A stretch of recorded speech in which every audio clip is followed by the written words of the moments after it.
জান কবজ করি। আল্লাহর নবী একদম ধড়মড় করে উঠে হযরত ইসরাইলের দুটো কলারকে এইভাবে ধরে নিয়েছেন।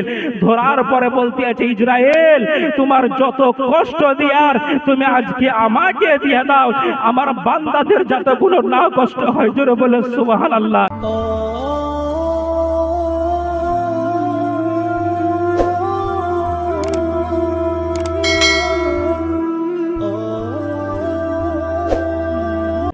এই দুনিয়ার বুকে যে আগুনটা আমরা দেখতে পাচ্ছি, এই আগুনটাকে আল্লাহ তাবারক তাআলা এই দুনিয়ার বুকে নিয়ামত স্বরূপ পাঠিয়েছে। এই আগুন যখন জাহান্নামে ছিল, ওই জাহান্নাম থেকে আল্লাহ তাবারক তাআলা বার করার পরে এই আগুনকে একবার নয়, দুইবার নয়, 7 মারতাবা আল্লাহ তাবারক তাআলা ধুয়েছেন রহমতের পানি দিয়ে। তারপরে এই দুনিয়ার বুকে পাঠিয়েছে নিয়ামত স্বরূপ। এবার চিন্তা করেন, এই আগুন একটা কিতাবের মধ্যে লেখা আছে যে এই আগুন আল্লাহ তাবারক তাআলাকে বলে যে হে আল্লাহ তাবারক তাআলা, তুমি আমাকে জাহান্নাম থেকে বার করেছো, কিন্তু তুমি আমাকে আর জাহান্নামে তুমি ফেলো না। বলতে আছে দিনে কতবার আল্লাহকে বলে কি আল্লাহ আমি তোমার কাছে মাপ চাইছি, আমি তোমার কাছে আরজ করছি। কতবার বলে দিনের মধ্যে? একটা কিতাবের মধ্যে লেখা আছে মাত্র 33 বার, আর একটা কিতাবে লেখা আছে আপনার 70 বার, আর একটা কিতাবে লেখা আছে যে 100 বার এই আগুন জাহান্নামের আগুন কাছে পানাহ মাঙে, আপনার ক্ষমা চায়, আল্লাহকে বলে যে আল্লাহ তুমি আমাকে জাহান্নাম থেকে বার করেছো, কিন্তু তুমি আমাকে জাহান্নামে আর ভরো না। এবার আপনাদেরকে চিন্তা করতে হবে যে আপনার ফেরেশতা যে জাহান্নামকে দিকে তিনাদের হাসি পর্যন্ত বন্ধ হয়ে গেছে, আপনারা নিজে নিজে ভাবেন যে ওই জাহান্নামটা কত দর্দনাক হতে পারে, কতটা ভয়ঙ্কর হতে পারে। নিজের উপরে আপনারা মহব্বত করতে শিখুন, ভালোবাসতে শিখুন। আমি 10:30টার সময় 10 মিনিট টাইম, 8 মিনিট টাইম নেব, তারপরে ছেড়ে দেব। আমি বলতে চাইছিলাম যে আপনারা নিজের মধ্যে মহব্বত করুন, নিজেকে আপনারা ভালোবাসুন। আর একটা ছোট্ট ওয়াকিয়া শুনুন। আমরা সবাই জানি যে মক্কা আছে এবং মদিনা আছে। একদিন কি হয়েছে, মক্কার সরজমিনে হযরতে আয়েশা রাদিয়াল্লাহু তাআলা আনহার হুজরাখানা আছে। ওই জায়গাতে আল্লাহর নবী একটা বিস্তার পাড়া আছে। ওই জায়গাতে হযরতে মা ফাতেমা রাদিয়াল্লাহু তাআলা আনহা যখন আল্লাহর নবীর সঙ্গে কিছু কথোপকথন করছে, কিছু কথাবার্তা করছে, এখনো সময় দরজাতে একজন খটখট বাজছে।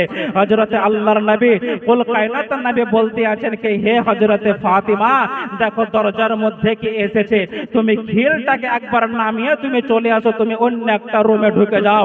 যখন খিলটাকে নামিয়ে দিয়েছে, এখনো সময় হযরতে ইসরাইল আলাইহিস সালাম চলে এসেছেন। কে এসেছেন? সকলে বলে কে এসেছেন? হযরতে ইসরাইল আলাইহিস সালাম চলে এসেছেন। এবার আসার পরে আল্লাহর নবী কুল কায়নাতের নবী দো জাহানের বাদশা হযরতে ইসরাইল আলাইহিস সালামকে জিজ্ঞাসা করছেন যে এ হযরতে ইসরাইল, তুমি আমার দরবারে, তুমি আমার কাছে কিসের জন্য এসেছো?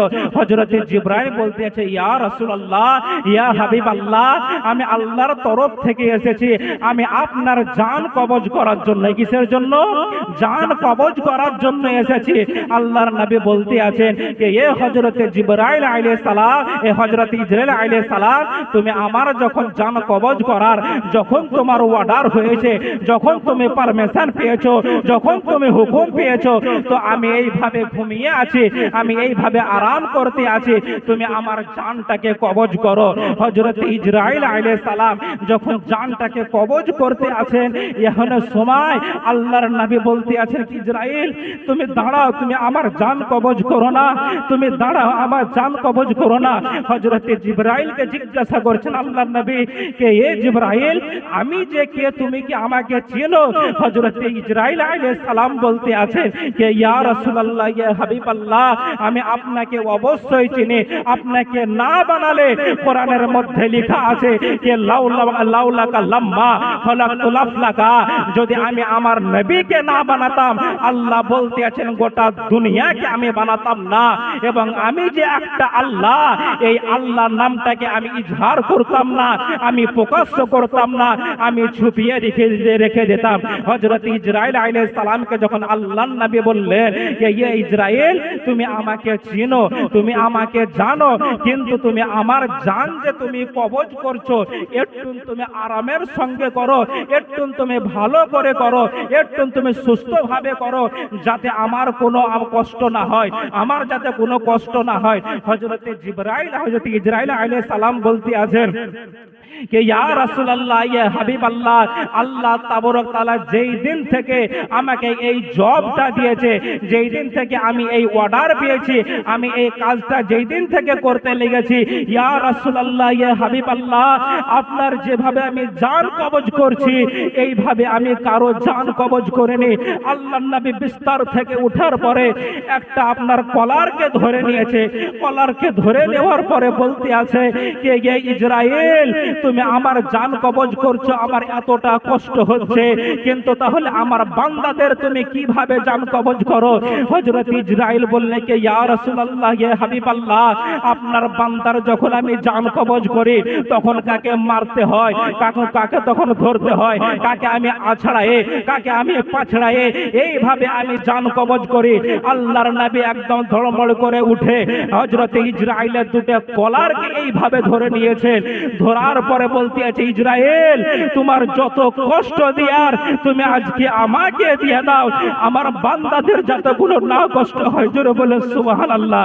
এইভাবে যেমন বললেন হযরত ইসরাইল আলাইহিস সালাম আল্লাহর হুকুম পেয়ে এই আল্লাহর নবী করিম সাল্লাল্লাহু তাআলা আলাইহি সাল্লামের এই জানটাকে কবজ করে নিয়ে চলে গেলেন, জানটাকে কবজ করে আল্লাহর দরবার নিয়ে চলে গেলেন। এবার আপনাদেরকে বুঝাতে চাই এটাই যে আল্লাহর নবী আমাদেরকে এত মহব্বত করেছেন, এত ভালোবেসেছেন, এত ভালোবাসার পরে আল্লাহর নবীর একটা কথাও আমরা মানতে পারি না। শুধু আমরা কি বলে মাসরুল কালিমের যখন নারা হয় ওই নারাতে নারা লাগায়ে, কিন্তু কাউকে যদি জিজ্ঞাসা করা হয় যে তোকে কে নারাতে পার করবে, তো আপনাদের পীর, আমার পীর বলবে না, নারাতে পার করবে না। আল্লাহর নবী যেটা বলেছেন নামাজ পড়ার জন্য সেটা আমাদেরকে প্রথম পড়তে হবে, তাহলে আল্লাহ তাবারক তাআলা এবং আপনারা মাসরুল কালিমের হাতে হাত ধরে কাল কিয়ামতের মাঠে আপনারা পুলসিরাতের পুল আপনারা পার হয়ে যাবেন। যাই হোক, এই জায়গা থেকে বক্তব্য ইতি করলাম। বলার ভাষার মধ্যে যদি হয়ে থাকে বলতোটে তো নিজের ছেলে মনে করে কিংবা ছোট ভাই মনে করে মাফ করে দেবেন। আর কিছুটা সময় হয়ে গেছে। যাই হোক, এই জায়গা থেকে বক্তব্য ইতি করলাম। আসসালামু আলাইকুম ওয়া রাহমাতুল্লাহি তাআলা।